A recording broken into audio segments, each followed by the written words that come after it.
Yo, I'm a 700 hour Ana one trick, and today I'm gonna make a tier list on the characters that counter you in this new season.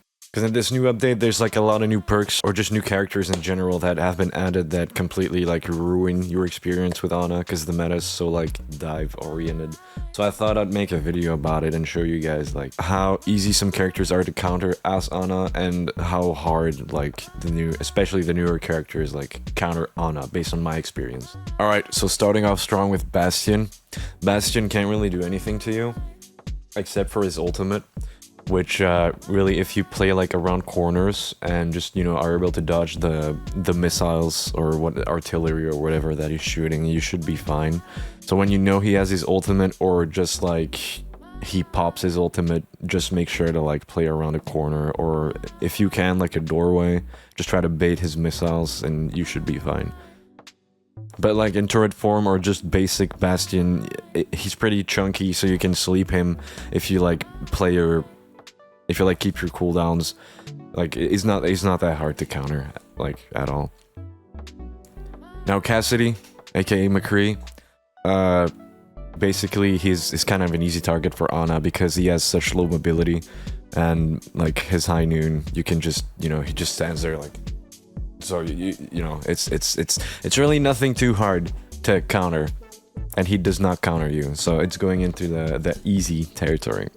Now Diva's a little bit of a weird one because she's also pretty chunky, and if you time your sleeps and your nades, you can like, if you bait out the matrix and then use your sleep or your nade, it's pretty easy to counter, but then in the heat of the moment, I feel like it's pretty hard to do.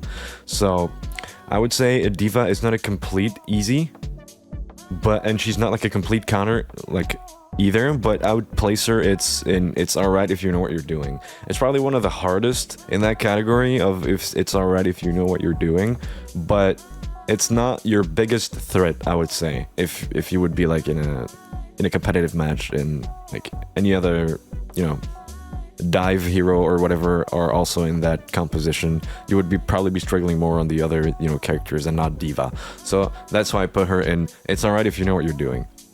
Now Genji, on the other hand, is really, really divey, and if he just blades you, when he blades, just fucking count your days, because when he's on the enemy team and you have a slight suspicion that he may have, blade, you are gonna be doing everything in your power to not press that shift button in order to sleep anyone, because you'll be expecting the blade, and I feel like in higher elos they kind of play around that, just like bait out your sleep and then fucking go full blade and everything like that. You either sleep him and get a good sleep on him, or you don't and then you die. There's only one thing that can save you from him, and it's that. And I would say it's definitely in the count your days category, because it's high risk and a little reward when you're playing against him. Now Hanzo, I would say it's alright if you know what you're doing, because you just need to position better in a way that Hanzo can't really reach you, because he's a sniper after all, so most likely he'll be playing from further away. If you play around corners and get like an angle where you got your team inside but not the enemy team, except if they overextend, I think that's like it's not too hard to counter really. And his dragon, most of the time, like I said, you're pretty far away, so you have time to walk away from his dragons when he ults. So it's alright if you know what you're doing. Junkrat, honestly, Junkrat, I don't really have anything to say about him. He has, most of the times, he's just gonna want to like spray down the choke point and you won't even be there, so there's no point in like worrying about a Junkrat. Maybe the only thing you might have to worry about if he's like flanking, or maybe if he's using tire, because you do not have any sort of movement as Ana. But I would say there is no threat at all, except if he's tiring, and even if he uses tire, you can still snipe it, so it's not really that big a deal. Lucio, he's an interesting one, because normally he would counter you, since his movement is like so fast and everything like that, and he's pretty annoying to play against, especially if you're on a map where you can get booped off as Ana and everything like that. But from my experience, I found that when he's wall riding, it's not really that hard to sleep him, because you can actually like it's not that hard to like predict where he's gonna like glide, since it's most likely always in a straight line, especially in the lower ranks. So I would say Lucio it's definitely like in the upper easy. So he's not the easiest. He's like kind of like between it's alright if you know what you're doing and easy. He could be a pain in the ass if the enemy Lucio is really good, but most of the times it's relatively easy to play against him. Now I'm gonna put Mei in the team needs to peel you, just because she's not really a threat to you, but she's a threat to your tank and your DPS, especially if they're playing DPS, they don't have a lot of mobility, because she's gonna be using that wall, brother. I'm telling you, she's gonna be abusing that wall, and there's nothing you can do about it. Let's say your tank just pushes in a little bit, there's a wall behind you, you're already in a position where you could heal your tank, and now there's a wall between you and your tank. So basically now you can't really do anything, you just have to like either rush and reposition and put yourself in most likely a dangerous position, which means that you're in the team fight instead of like being from far away, so the enemy team just like tries to prioritize you, and then you're dead. So the wall basically forces you to approach the choke point, which to heal your tank, to try to heal it and get a better angle, like, you know, from at the side of the wall, for example. But that, you know, they're just gonna be sniping you down and you're gonna die. So it's alright if you know what you're doing, in a way that you tell your tank that he needs to bait out the wall. It's not the hardest to play against, but it's definitely a pain in the ass. That's what I'm trying to say. A Mercy, what the fuck is a Mercy gonna do to you? Easy. You know, you could, there's nothing, you just press E and Mercy's useless. So there you go. Alright, Pharah. Pharah is definitely a threat, and your team is gonna need to peel you, because if they don't put pressure on the Pharah, she's gonna be, you know, you can't move. You're Ana. You cannot move. So your daughter is probably gonna fuck you up from far away, because these rockets just... There seems to be like a perfect timing between those rockets where you just don't have enough time to like peek and heal your team, or even like snipe Pharah. If you're playing against a bad Pharah that doesn't really know a lot about Pharah movement, you could probably try to snipe her and get like 3 or 4 shots on the Pharah. Since you're a sniper, it's pretty easy. But then, you know, I feel like it's kind of a glass cannon type situation, because she's also going to be rocketing you while you snipe her. And let's be honest, most of the times you're not going to win that fight. So the enemy team definitely needs to go, you know, hit scan or something in order to counter her, or you're not going to have a good day on the battlefield, I'm telling you. Her ultimate though, if you practice, it's really easy to sleep it, because she can't really move. Well, in this season, they added a perk which makes it so she can move while she ults, but that movement is not really, you know, it's not really fast enough so that you miss your sleeps. So yeah, especially if you're playing with like a Zarya that can bubble you or bubble herself, or to like have a little bit more time to like angle your sleep. Team needs to peel you, but it's definitely not impossible. Reaper, the Reaper is gonna try to TP to you all the time. So you definitely, especially in this new season, I've had a lot of trouble with him, because it seems like he just one-shots me with his like, you know, double shot ability or whatever. But if you know what you're doing, it's alright. Just do not try to fight the Reaper. If he's behind you, sleep him. Just run away, ping him like 20 times so your team knows, and he will leave you alone for like 1 minute. So it's alright if you know what you're doing. Now Reinhardt, I don't really have a lot to say about Reinhardt. He's not that hard to play against with Ana. Just keep your distance, get good angles, make sure to, you know, go high ground so that he can't like charge you randomly, or, you know, tries to be the hero and walk up to you. So he's pretty easy, I would say. Roadhog is Roadhog, you will not have problems with him. He's a pretty big guy. He doesn't have shield, so you can sleep him basically all the time. And just press E, and his whole kit just becomes useless. So there you go. The only thing I would have to say is just be careful with his hooks, because sometimes the hooks do tend to like, you know, have kind of like weird angles and randomly hit you in the back. Just be mindful of that, but you know, other than that, it's no problem at all. Soldier, same story, just stay out of his way. You can't really sleep him because he's gonna be really fucking fast.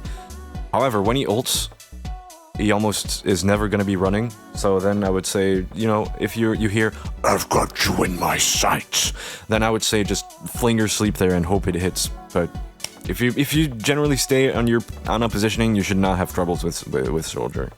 Because if he's gonna want to push in or go high ground, but then when he does, your team is gonna see that and just like, you know what I'm saying? So there's no worries about that. Symmetra, I feel like Symmetra is kind of a pain in the ass for everyone, but for Ana, you know, you have nothing to worry about in her kit, literally, except her TP. But then like, their TP is like so fucking obvious, your team is gonna notice it right away. Torbjorn, again, Torbjorn, I haven't had troubles with Torbjorn.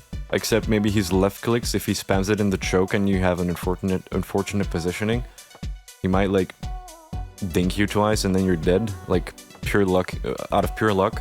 But other than that, like there's no real threat here.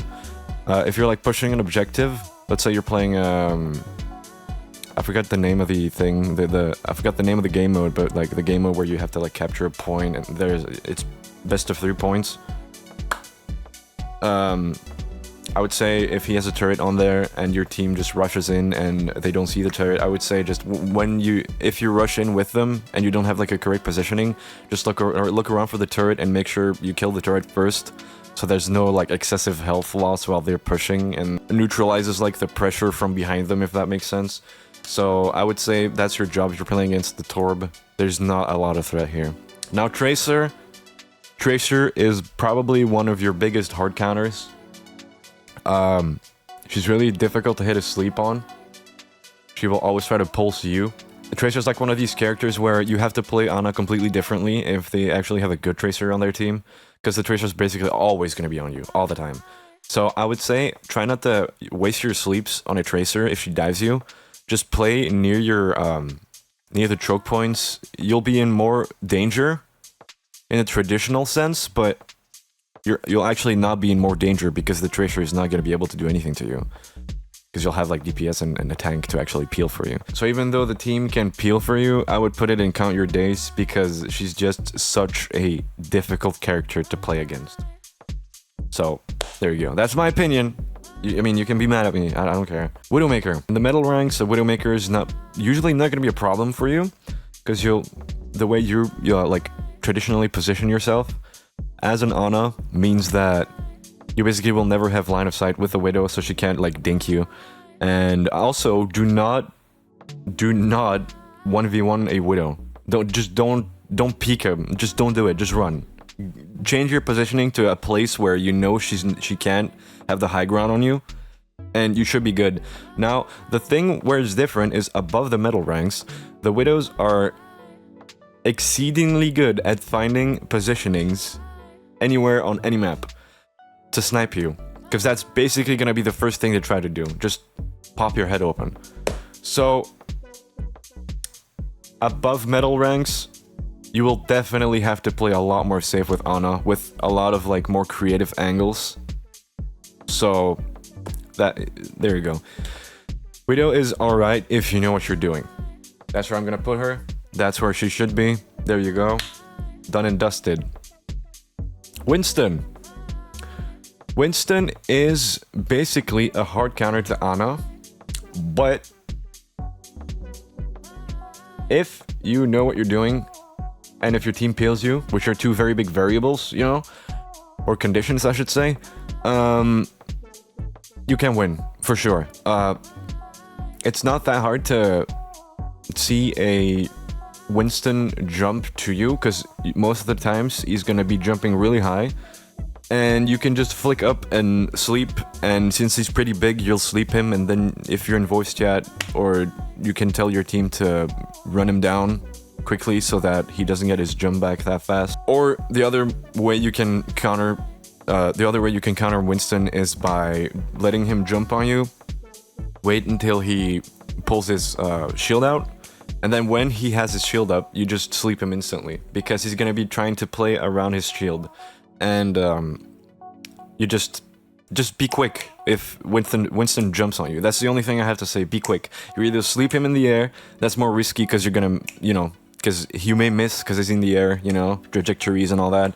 Or play it more safe and wait until he's down, and that you can see him grab his shield or hear the audio cue and then sleep him, because you'll basically be like, you know, he'll basically be like onto you, basically. So it's not that difficult to miss that sleep then. Alright, sorry, I've been yapping for a long time. So it's alright if you know what you're doing, but if you are bad at sleeping or, you know, positioning, I would say just fucking count your days. Zarya is completely not a counter at all. Like, at all. Just make sure you don't shoot her bubbles. Don't waste your sleeps on her. Easy. Except if she grabs. If she grabs and she just stands there, then you can sleep her. It's easy. Zenyatta, he might get like lucky right clicks, but at the end of the day, you are the one that counters him. Wanna know why? Because when he fucking transcends, just lob your nade. Easy. They don't transcend anymore. Well, they don't get healing from transcendence anymore. Easy counter. Easy W. Ana is probably the least, the character where you need to worry the least from, because what are you gonna do? Throw pebbles at each other? You know, I feel like when two Anas play against each other, it's like a, how do you call it? Like an amicable gentleman's match, because you basically, you don't have any business in actually shooting the Ana, because the Ana is gonna be hidden anyway. So yeah, you have better priorities, is what I'm trying to say. So Ana against Ana, no fucking worries in the world. Except if you're playing Ana paintball, in that case, 1v1 me, bitch. Sombra is definitely also a threat. She is almost in count your days, but not quite, just because I feel like, because of the lack of movement speed, if you compare it to Tracer, she's a lot easier to hit sleeps on. Granted, she's more annoying because she'll try to like poke you all the time and like do her fring or hack, you know. But all in all, she's like a lot less of a threat than Tracer. I used to ban Sombra and Tracer and Freya every game, just because Freya is annoying, not because, you know, she counters me or anything, but just because of the fact that they're really small and their job is to harass you. Like that's basically their #1 priority. But I've come to learn that, you know, Sombra is just a lot less of a threat than Tracer for some reason. I don't know if it's the blinks, I don't know if it's just the general skill, or because they have better people to hack. I don't know, but I'd say it's alright if you know what you're doing. Now Orisa is gonna be eating all your sleeps, because she can go golden, she can do her spinny thing, she can spear you from afar. When she's gonna ult, she's gonna try to do the twisty thing and run into you and then ult, so that she basically kills you first. There's nothing you can do against her. But if you know what you're doing, if you keep your distance, she can't really do much. Especially if you're taking an angle on a high ground, she can't really do much. I'd say Orisa is probably a lot more of a threat to your DPS and your tank, especially your tank, because Orisa is just an immovable like object, like, and an unstoppable force as well. So there you go. It's alright if you know what you're doing. Just if you want to tip against Orisa, try to not sleep her, like, except if you just saw that she's like, if she's running away and she just got out of, you know, gold, then yeah, sleep her. But that's the only time you're gonna want to try to sleep her, because if she's gold or, you know, do the spinny thing, it's just eaten up. Now Doomfist, ha! My best friend Doomfist. You know what? Doomfist always used to be someone easy, because he's so big, he's gonna be in your face most of the time. You just wait until he's done doing his ability, you sleep him. Easy. But what did they do?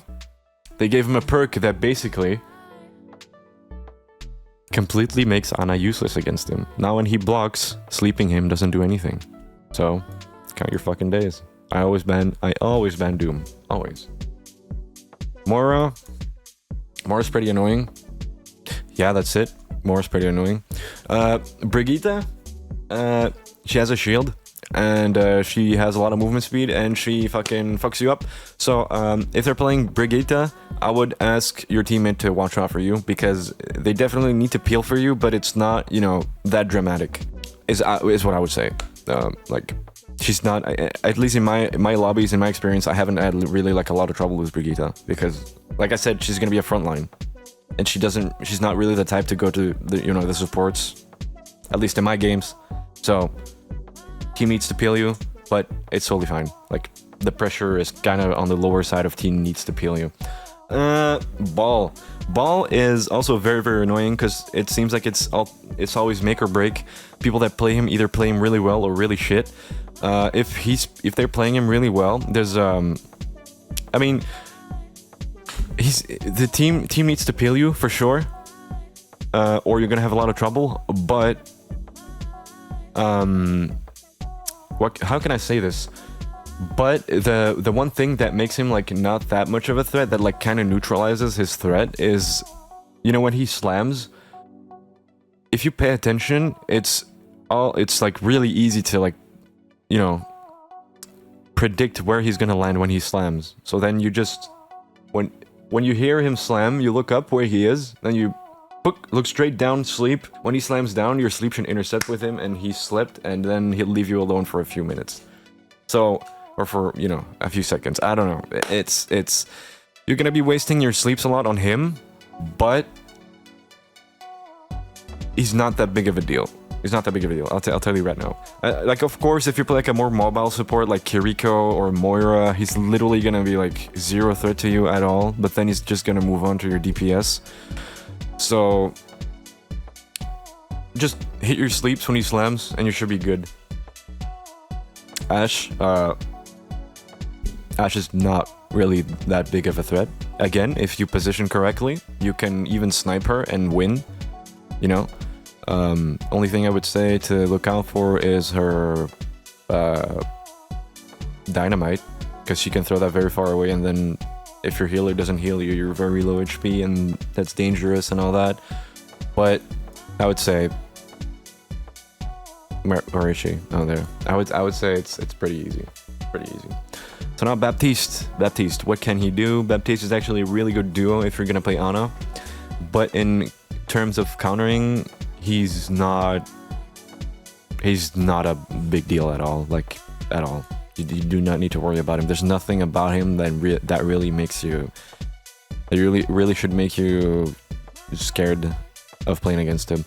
I would say just... This is like a general tip if you're playing against Bap. Expect the lamp when enemies are low and just burst the lamp down first. That's everything.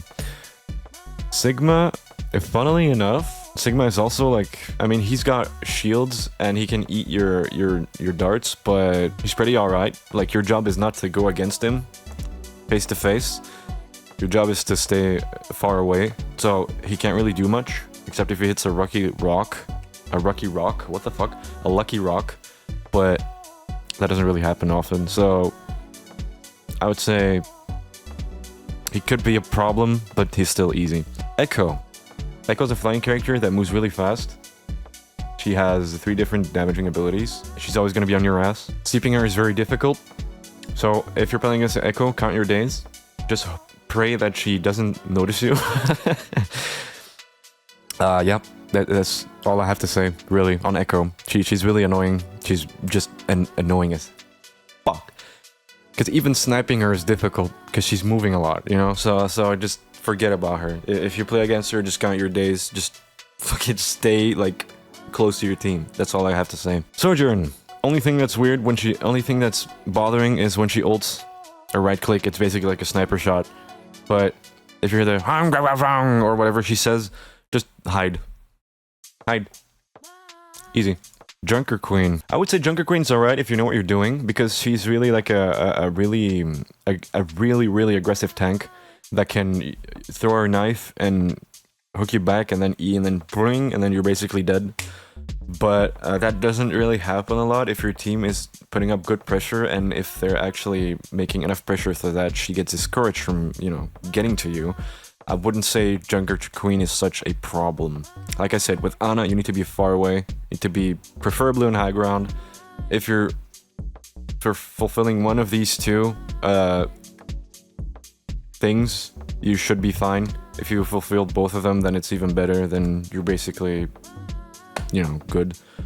But also, hitting sleeps on her is quite easy. If you hear the bell, ding ding, just fucking look in her general direction and sleep. Or wait until, you know, she's done her ultimate, that your teammates are antied. Because usually there's like a little, half a second thing where she stands still after she ults, and then you can try to sleep her, and then E, and then blah blah blah blah blah blah. That's the thing with like really moving tanks, with really mobile tanks. They're really strong, but because they have to like go in on you, and you're very dangerous, you can just throw it at your feet and sleep, since there's such a big hitbox, and you're good. Most of the times. Not all the time, but most of the time, yeah. Kiriko. So Kiriko is definitely in the count your days category. Why? Because everything you do, she presses E, it's over. And as also, even though Suzu is pretty easy to like count in your head, like to when she Suzu'd, now you fucking go into your sleeps and ratata, you know.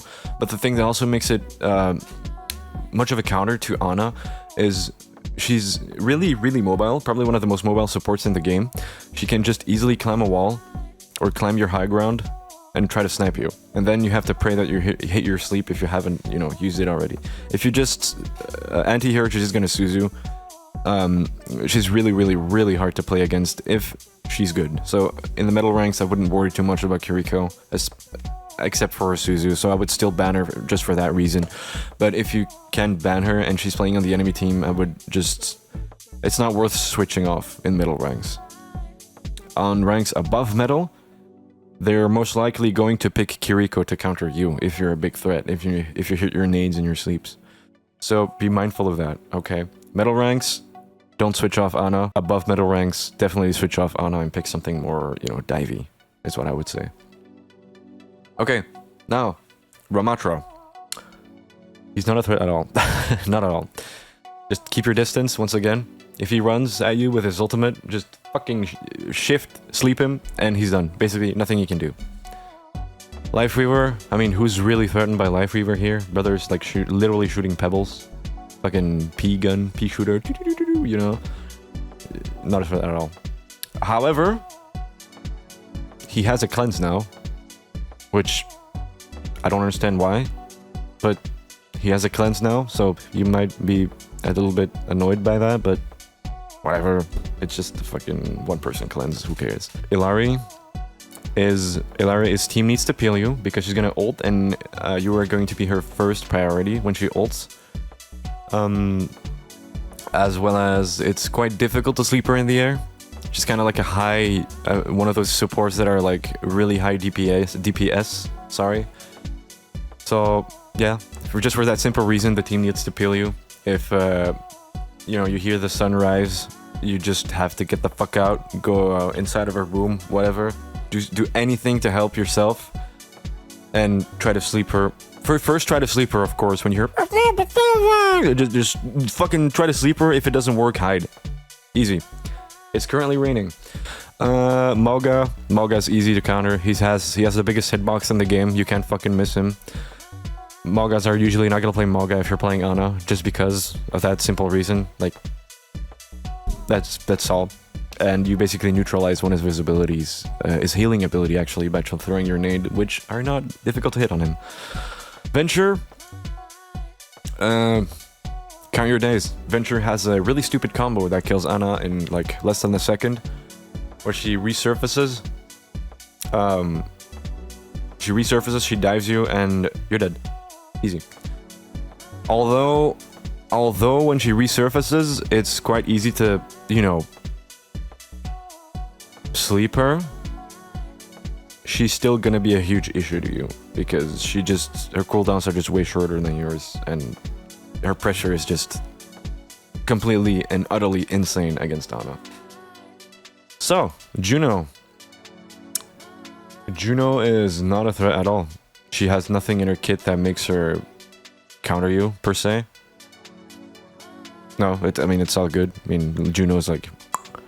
Hazard is a piece of shit, and he counters literally every single character in the game, and I just really wish, from the character design to how he plays to his voice lines, his actual voice, I wish he would be deleted from the whole game entirely. I think Hazard was the biggest mistake Blizzard has ever done, especially the Overwatch team. What is that? What is it? The tank can just jump, knife you, you're dead. He blocks, but guess what? He blocks and you still take damage. He's kind of stupid. Really stupid, actually. And even though he doesn't really necessarily have really, you know, his kit doesn't offer like hard counters to Ana, he still counters you because he's such a BS character. Freya, the team needs to peel you, because once again, you're a very immobile character, and Freya is just gonna right-click, left-click you twice, and you're dead. She kills you in 2 shots, and there's really nothing you can do about it, except if you have a Kiriko that Suzus you, I believe. But yeah, Freya's a really difficult character to play against. You might think, oh, I can snipe her 3 times, but no, you really can't. She will kill you every single time. So the team needs to peel you, but it's not as bad as Genji or Doomfist or Tracer or any of the above. Like I said, if you just stay in tight corridors, or in tight, you know, like corners and everything like that, you should be fine. You should be fine. Wu Yang. Fuck, Wu Yang. Wu Yang is also a threat because, okay, I thought about it for a second, and first I thought that he wasn't gonna be a problem, but then his left click though, man. He can just control his bubbles everywhere. And it doesn't matter if you're hiding behind a corner, he can still kill you from pretty far away, because he can control where they go. And as I said like 20 times in this video, Ana has 0 movement tech at all. So you're basically fucked. Yeah, alright. That was my video. I hope you learned something from it. I hope my commentary was not too inaccurate. I hope that I didn't cringe you out. Look out for more Ana content. I will definitely make more Ana content on this channel because I'm a 700 Ana one trick. Alright, if you enjoyed this, make sure to subscribe on my YouTube channel. Give it a like. If you'd like to see my Ana gameplay, you can go to twitch.tv/MEMPAVRAI. I'll leave it in the description below. This was a silly video I recorded, like, just, you know, randomly. Fucking sue me. Have a good one. Bye.